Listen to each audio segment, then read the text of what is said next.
The desire for sweets can be attributed to various factors, including biological, psychological, and cultural influences. Here are a few reasons why we often crave and enjoy sweets. Biological factors. Humans are naturally inclined to crave sweet flavors. This preference likely stems from our evolutionary history when sweet tastes indicated the presence of ripe, energy-rich fruits, which provided necessary calories for survival. Our taste buds have developed a preference for sweetness as a way to identify and seek out potential sources of energy. Pleasure and reward. Consuming sweets can trigger the release of neurotransmitters like dopamine in the brain, which are associated with pleasure and reward. This biological response reinforces the desire for sweet foods, as our brain associates them with positive feelings and satisfaction. Emotional comfort. Many people turn to sweets as a form of emotional comfort or to alleviate stress.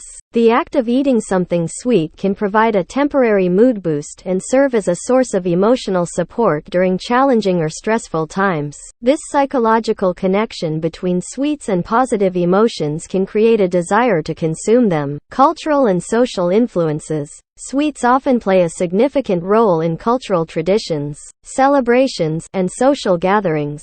These cultural and social factors can influence our preferences and desire for sweets. For example, desserts are commonly served after meals or during festive occasions, and consuming them can be seen as a way to connect with traditions, bond with others, and experience enjoyment. Habit and conditioning. Over time, we can develop habits and conditioning that associate certain situations or activities with consuming sweets. For instance, having dessert after every meal or indulging in sweets while watching movies or working can create a habitual craving for these foods. Even when the physiological need for sweetness may not be present, it's important to note that while our bodies naturally appreciate the taste of sweetness, consuming excessive amounts of sugary foods can have negative health effects. Moderation and a balanced diet are key to maintaining a healthy relationship with sweets and overall well-being.